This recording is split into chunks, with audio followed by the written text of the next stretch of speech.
In today's video, I'm going to teach you how to stop iMessage from sending messages from your email instead of your phone number. If you're frustrated that your iMessages are appearing to come from your email, stick around because we'll walk through the steps to get that sorted out quickly. To start, let's ensure that iMessage is activated correctly on your device.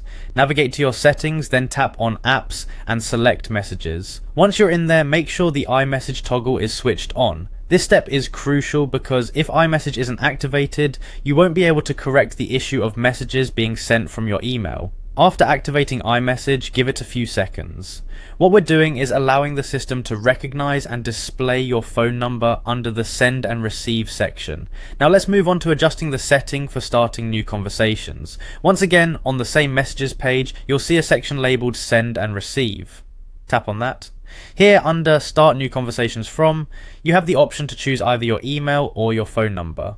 Make sure that your phone number is selected, not your email. This is a critical step to ensure that all outgoing iMessages use your phone number as the primary sender. But what if your phone number doesn't appear on the list? Don't worry, we've got you covered. There's another solution if your number isn't showing up. Simply tap your Apple ID, which is displayed, and you'll notice an option to sign out. Go ahead and sign out of your Apple ID. Next, restart your iPhone. This step is particularly useful because restarting can often refresh and resolve minor glitches, such as the one we're addressing. Once your phone is back on, sign into your Apple ID again.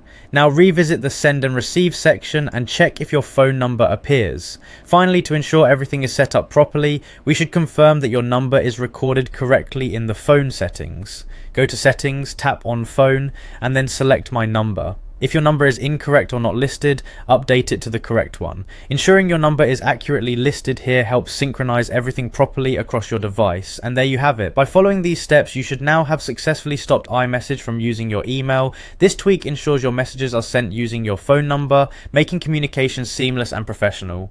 Thank you for watching, and I hope this guide was helpful. Don't forget to like, subscribe, and leave a comment if you have any questions. See you in the next video.